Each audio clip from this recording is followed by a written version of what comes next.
Hey, what's up? Yep, hold up. This is the Yard Linkup. Don't get it twisted. Brought to you by Historically Black Sense. Now, this is not the traditional episode of, the Yard Linkup, but these are the hosts. This is DJ Dusei, my guy. Yes, sir. Yeah, yes, sir. Yes, sir. Go and tell me your name. You gonna tell me your name? You just gonna fake some up, boy. That's how Calvins do. Hey, one thing I had to give y'all a little pose right quick before I introduce. But yes, I am Eron Blue, CEO of New Wave Incorporated. What's good? What's good? What's good? There we go, man. And this is gonna be a conversation, man. We're gonna tell y'all a little bit about what we got going on, and we just gonna have a round table discussion here, or a whatever shape this is. Yeah. Table discussion. Yeah, I did bad in geometry, so I don't know. I don't know what this is. Now, for real, Dusei, man, what you got going on, man? Nothing, man. Just to reintroduce myself, DJ Dusei the Great. Dusei. Alumnus. Hey, you know what I'm saying? From the unsinkable Albany State University. See, when you say that, you gotta say the unsinkable because that's real precious to us. You dig what I'm saying? I like that, though. So you gotta say the unsinkable Albany State University. We hit. Okay. Unsinkable. You feel me? Unsinkable. Mr. Blue. You know what's crazy? I'm glad you brought it back this way because since he want to say unsinkable, You feel me? I gotta say that I did attend the illustrious Alabama A&M University. I like it, man. I like it. And So you know. It's funny. My mom went there, and we are house divided. Really? We are house divided. Yeah. Listen, I can see she made great decisions. Hold on, let me get it right. She graduated from A&M. Hey! I'm glad you put specific let me about that. Let me get that right. But see, I went to Alabama State University, so I'm a hornet. Hey, man, something wrong with your throat? I mean, I just don't. I just don't know, man. I just don't know. No, but seriously. Alabama State. Now, what I want to ask Dusei is, or what I want you to tell the people about, and I've been wondering myself. I've never asked, how did you hook up with Big Krit to as far as being his official DJ? Well, since we are on the HBCU podcast, For sure. the connection was through somebody I met at my HBCU. Oh, dope. So shout out to I call her the GOAT, but shout out to Dominique Green. She knew Krit's manager. Okay. And so she introduced me to him at a party one time. And so, I was telling him, hey, I'm a DJ. Oh, he pulled up. Huh? He pulled up. Oh, no. We was, the manager did. Yeah. Okay. But he was already chilling there. He was already sure. there. So she brought me over there to meet him. And she knew how much of a fan I'm of him. Okay. Oh, so you already a big fan? Oh, listen, since 2010. Hey, that's hard. Listen, dreams come true. And I got receipts like my one of my best friends, Michael Kelman, he was my roommate in college. He came to the room one day. He was like, "Bro, you gotta check this dude out, Big Krit." I said, "Who?" And so, I listened to it. I was like, "Okay, bro, jamming." And then the next project he dropped after that project he gave me was Forever in a Day, and I was like, "Oh yeah."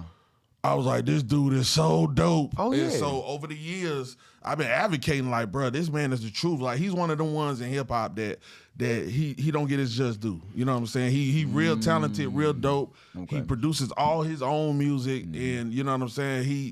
He talks about something when he's rapping. So that's what I like. I just been telling folks for years, you know what I'm saying? This dude dope, man. I love his music. And then so back to meeting his manager. Shout out to Dutch. But I met him, and then a couple of years later, he was going on tour. Okay. He was going on a From the South with Love tour. And Dutch reached out to me. He was like, "Hey, Krit need a DJ. What's up?" In the bag. And you know what's crazy? I turned it down. I know you playing. Wait, for real? Dusei was on the Dusei too much. Dusei was on the Dusei last night. Listen. I turned it down. This was 2019, right before the pandemic happened. Wait. And so I've been doing my thing as a DJ for a while. So I got bookings. I do weddings, corporate parties. I do everything. Wait, where you located right now? Atlanta. Oh, you still okay? Cool. Yeah. Cool. So in Atlanta. I had a lot of dates on my calendar, and so when he asked me, I was like, I don't know how to manage, turn all them people down and give back deposits and stuff. And plus, folks don't know about me. I'm a school teacher. Oh, word. I'm a high school teacher. Oh, that's hard. I teach special ed. No, So okay. even with that, when he first asked me, I was like, dang, how can I get out of, 3 months, you know what I'm saying, without teaching and going on tour or whatever. So I turned him down. I said, you know what I'm saying, it sounds wonderful. I appreciate the opportunity, but I can't do it. Okay. So It's, you were loyal, and I hate to cut you off in mid-sentence. But what's the bag there, sir? Did you turn out a bag? You turned. You did turn that I bag did. I down. did. But this is how my God works. Okay, for sure. Oh, This is how my amen. God- come on Amen. Now. Come on now. This is how my God works. So of course, I'm thinking about this the whole time, like the whole 3 years within that span. I'm like, bro, I really turned down a tour with one of my favorite rappers, like literally favorite rappers, bro. So 2022 came around. I'm chilling on the bus ramp. We was getting the kids ready to get on the bus. Dutch called me again. Oh, for sure. He still had your number. When I saw his number come across the screen, I picked up the phone. That's what I'm about to say. He was like, Dusei, we going on tour. Of course, when the tour got announced, I bought my ticket because I'm a fan. I bought my for ticket. sure. So he was like, Dusei, it's that time again, man. What you trying to do? We going on tour. We need that DJ. I said, give me 1 second. Hung up the phone. I need that. Hung up the phone. Put the last kid on the bus. He said, give it a work, give it a work. The last kid on the bus. Ran. You know I'm big. I ran. I'm 300 pounds. I ran a 4-2 to the principal's office. And I said, hey, I need some time off. Oh, for sure. I need some time off. He asked me why. I told him straight up. You had to. So what You gotta be real. month was This was March. He went on tour April. That's still decent though. Okay, That's so still you at the decent end of the time. year. That's Almost. decent time, man. Yeah. You I feel mean, me? decent, but then the type of job that I have. said high school. Yeah, I got special ed, so I got I got the severe kids. So I got Okay. the kids that can't they nonverbal, they can't function real well. Some need to be fed. You have to walk with them. Some you might have to change. Some of the kids wear word. diapers. You know what I'm saying? Autistic kids, Down syndrome, all of that, the whole spectrum. So I'm the only male para-pro that was in the department. Okay, so you was needed. I'm the muscle. Yeah. I'm the one picking up kids off the ground and telling them take off running. I'm chasing them. So that's what I thought about Okay. the first time Yeah, too. I don't even blame you. But yeah. So No, for real. when I told the principal, I said, "Hey, I need the rest of the school year off." He asked me why. Did his eyes get big? Like, Yeah, because who gonna handle them kids? You know what I'm saying? Yeah. So I told him straight up. I said, "Hey, I need the rest of the school year off." I told him why. He was like, "Listen, promise me one thing. Tell me you're gonna come back in August because it's a teacher shortage." For sure. Yeah, So absolutely. he's like, "Please just promise me that you're gonna come back in August." I said, "For sure, no. for sure." And I left out his office and I called Dutch back. I said, "Dutch, let's do it. I need it. Let's do it." Yes, And so, Lord. and somebody, one of my friends, Mikey B, shout out to Mikey B. He had me on this podcast before that happened. He asked me. He said, "What is my end game with DJing?" I'm cool with doing the corporate parties and this, that, and the third, but my end game was really being a tour DJ. Oh, that's hard. So, that's Being hard. a tour DJ. So he asked me that probably 6-7 months before that happened. And so I told him straight up, I said, I want to be a tour DJ. Hey, but just think about what you said. You feel me? You know how God works and everything, and understand that words are way more powerful than what we think. Talk and to when him. you a true believer, please understand. Once it come out here, Listen, in April, we was on the road. that's hard. I think it's even bigger than that. Dusei, I think, man, honestly, the fact this is kind of what, you know what I'm saying, people will really get a piece of me for real. I think the fact that your heart was in the right place, knowing that you really didn't want to leave them kids, and knowing that like that's what went through your mind. That was a test. Mind you, you DJ Dusei. This is what you wanted to do. That was your end. That's your end goal. You know, you want to be a tour DJ, but you still had to think about it. You still thought about them kids. And it's not too many times that you're going to go up and say, hey, look, I need the rest of the school year off. And it's going to happen. It don't happen like that for a lot of people. Right. But being that your heart was in the right place and your mind was in the right place, I feel like that's why I circle back around to you. You know what I'm saying? And right, you were able to do that. You're still doing that. And you still back, you helping kids and you're doing what you do. So, I mean, God made room for you to do both. Amen. You know what I'm saying? So I commend that man 100% because boy, I would have had to turn down that, buddy. I was like, boy, second time around, no, my boy, no. It would have been rough. So now my question to you is, did K.R.I.T give you enough to pay for the tickets you had already bought? Hey, did he get it back? Man, Did what? he get it back? Man. Okay, all right. How you walk up to him? Did you? Did you get the tickets away? I gave them to my partners. Oh, that's Okay, all right. okay, You a real one. Yeah, You a real one. You I a gave real them to my one. partners. Everybody man. ate. Okay. That's real though. That's real. And I will say that's so dope that I feel like we can all really relate that again from going to HBCU when we understand. I think for me personally, that's actually where I built the strongest connection with God. You feel me? Like when I was at my HBCU. So I think we all kind of could connect in that point. So even after college and everything, you kind of realize you put your trust in God, you put your faith in God. You feel me? Just kind of, Bro, he's going to carry. He's going to carry. Because that's dope. Yeah. You That's a dope again, because story. what I'm looking at is you said no. You hear me? You waited 3 years past, and he still had your number for him to come with the same offer. Dog, that's And you know what? I like that. People say all the time, and we're gonna get off of this because I don't want to make it a religious podcast at the moment. my bad, y'all. But people say favor ain't fair, and it's crazy because out of all, I mean, let's be real. It ain't but one Dusei now. I ain't saying that, but as many DJs as it is in the world, and that's with anybody. It's a lot of teachers, a lot of everything of anybody in the world.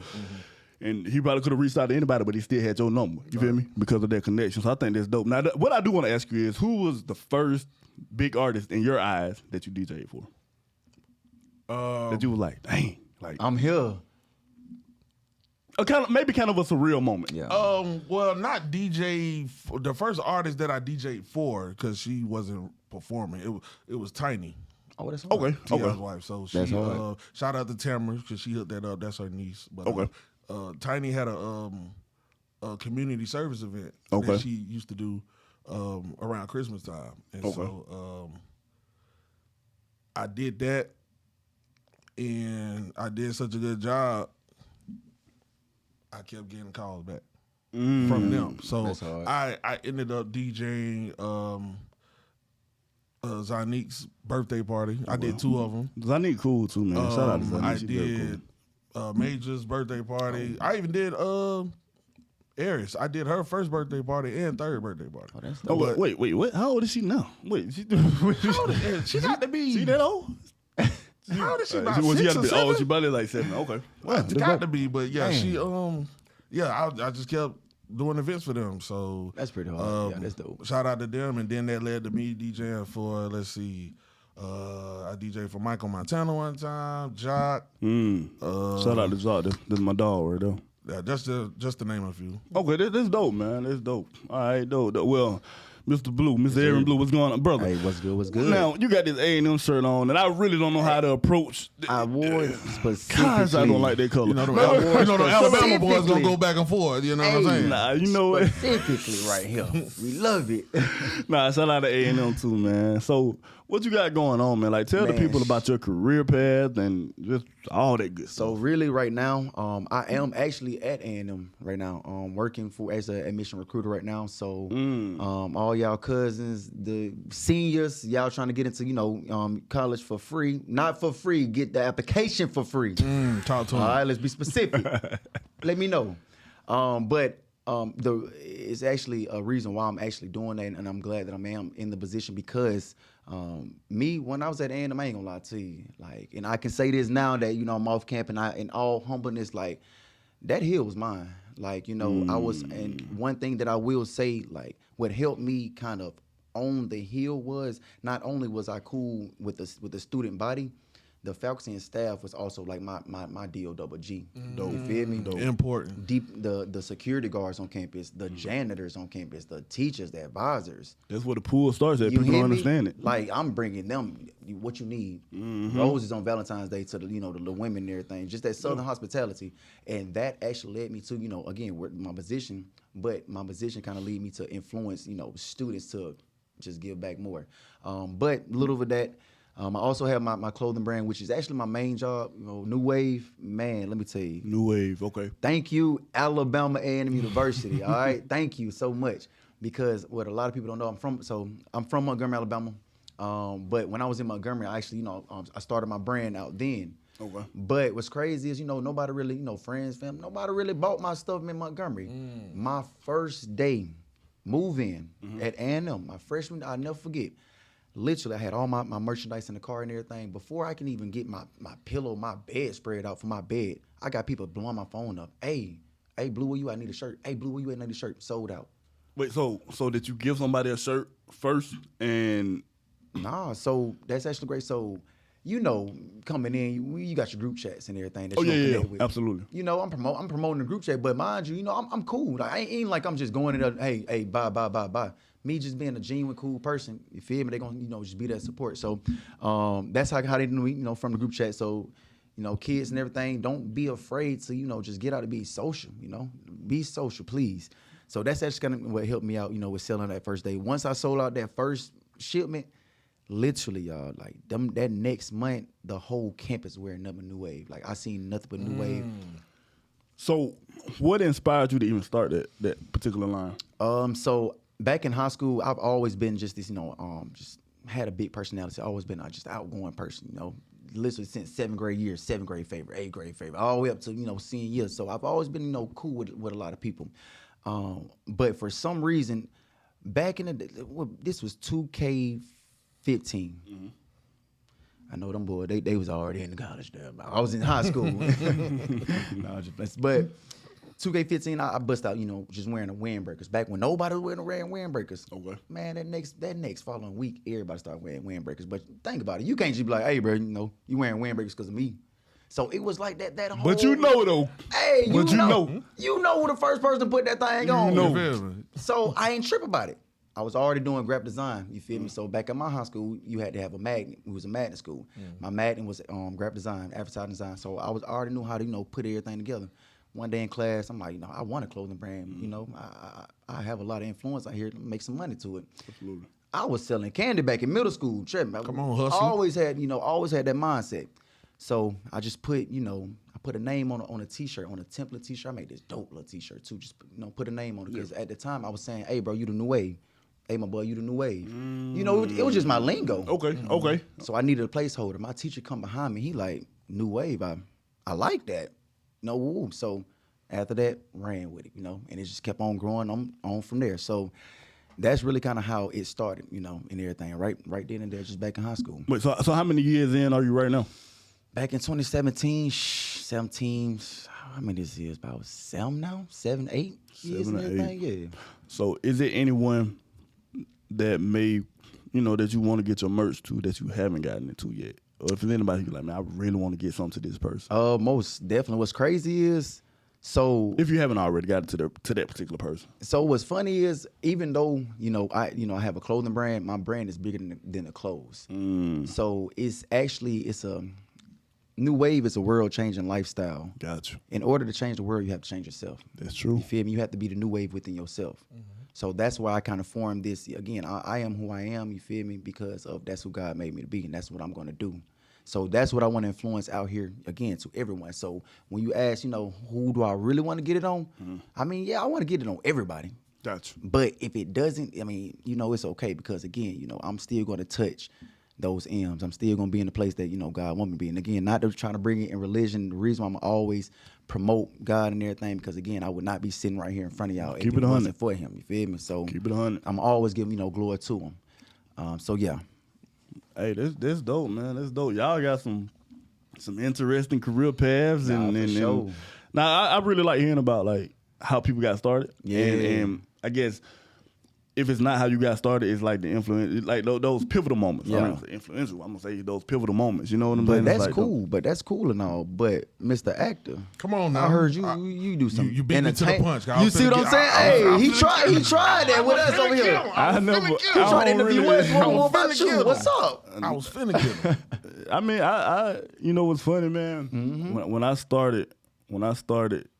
even got into entertainment, it's nothing that I ever wanted to do. Sports was my whole thing. People say, like, boy, you tall, y'all. And don't get me wrong, I was playing sports. Okay.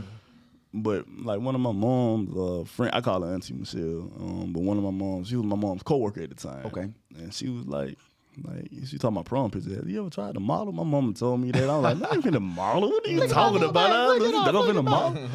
But I ended up giving it a shot, right? Okay. I did like a photo shoot and like a fashion show, and I like. First of all, I grew up being a shy kid, very shy, only child. That's crazy because as a model, you on the runway. Yeah, but then again, models are seen and not heard. You know what I'm saying? So I was very quiet. Okay. I was quiet. I didn't talk much. Once again, only child. I was like the only grandchild on my dad's side until I was like, I think like 16 or 17, something like that. 16, wait, 6. Until I was like 16 or 17. Then my cousins on my mom's side, all of them were out of state except like 2. But the 2 that was in my hometown were much older, you know. So anyway, long story short, I gave it a shot. I like the attention that I got from it because I was so used to being just alone or whatever. Yeah, and then man, I just kept going from there. So after I started doing that, I never forget when Facebook, you know, before it became, I guess, what it is now. It was like I did a show in Montgomery, and the next day I had so many friend requests. Was and it at stuff. the mall? I was like, nah, it was at the Davis Theater. It was Perry, a guy named Perry Varner. It was his show. He put on some big shows in Montgomery. And like even the one previous to that, I can't, you know, I'd be remiss if I didn't say his name. A guy named Toby the King who put me in my first show. Toby the King, man. Yeah, you know first show. Yeah, come on now. Yeah. I'm from the city. Yeah, so he put me in his show first. And anyway, long story short, man, I like the attention I got from it. Then I realized I could make some money from it. Then I did like a showcase with this girl who wanted me to represent her clothing line. As a matter of fact, named Olivia Anthony back in she was in we went to college together. She had a show in Birmingham. I did something for her in a boutique agency. They saw me out of Birmingham. Tough. That's when I realized I could make money from it. Yeah. I started making money. Now I'm getting money and I'm getting attention. So you I'm was really good at I this. don't think I'm going to leave. I think I'm going to continue to do this, right? And it's crazy how we talk about it once again to go back to it. God to put you in places that you wouldn't even you wouldn't even think. And you know, I don't want to draw this out, but it went from that. I wanted to try acting. I started learning certain things. I started out, you know, doing background work, this, that, and the third. Then some type of way, I ended up doing some indie films, and then fast forward, got in the classes, started really trying to learn different things, and yada. So now I'm just here doing a whole lot of stuff, man. And like now, you know, I remember one of my biggest photo shoots though. And we're still cool to this day. Me and Takara Jones, that was on American Next Top Model, man. I did a shoot with her for Control magazine. And that was like super dope. You know what I'm saying? I'm like, dang, like then I guess working with people who you grew up seeing. Yeah. Like I got cast in this movie, and I was on the call sheet with Jasmine Guy and Essence Atkins. My scenes were with Essence Atkins. So growing up seeing her on Smart Guy, that's hard. and then Jasmine Guy. Man, look, if y'all don't know who that is and you watching the HBCU, well, I got a human sweatshirt on right now. I was just about to say you got it on, man. Legend. To be on a call sheet with them as a cast member, That's tough. I'm like, this is crazy. So that was your surreal moment. This when I realized I feel like nothing is by chance.